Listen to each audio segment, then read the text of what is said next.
के मिलतो प्यारी। सावन में चाले तो घर नगरिया पहली के गरुआ साड़ी गे। सावन में चाले तो घर नगरिया पहली के गरुआ साड़ी गे। बाबा पे कर जल ढारी गे अग दुल्हा मिलतो प्यारी गे। अग दुल्हा मिलतो प्यारी गे। कट जे तो सब दुखे गलैया भुखमी जैसो मारी गे। कट जे तो सब दुखे गलैया भुखमी जैसो मारी गे।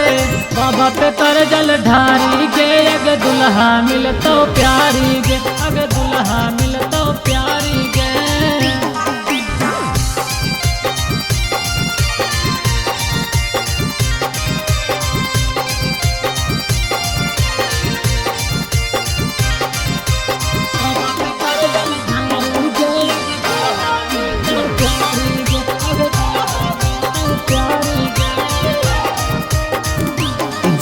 कहेंगे सावन महीना बड़ी पावन होबो है।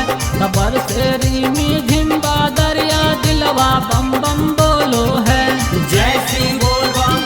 कहेंगे सावन महीना बड़ी पावन होबो है। खबर से रीमी झिम्बा दरिया दिलवा बम बम बोलो है। जय श्री बोल बम। होई जे तो सब मन्नत पूरा हाही तू कुंवारी गे। होई जे तो सब मन्नत पूरा हाही तू कुंवारी गे। बाबा पे कर जल ढारी गे अग दुल्हा मिलतो प्यारी गे। बाबा पे कर जल ढारी गे अग दुल्हा मिलतो प्यारी गे।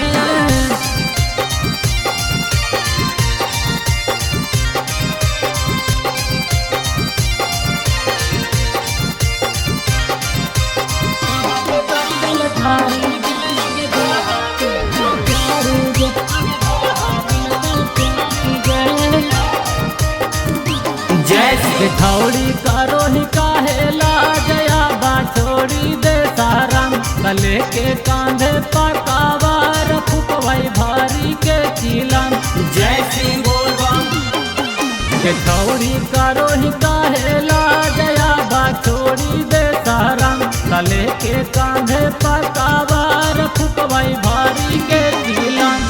दे तारा रौसनवा से तारी ले यारी गे। तारा रौसनवा से तारी ले यारी गे। बाबा पे कर जल ढारी गे अग दुल्हा मिलतो प्यारी गे। बाबा पे कर जल ढारी गे अग दुल्हा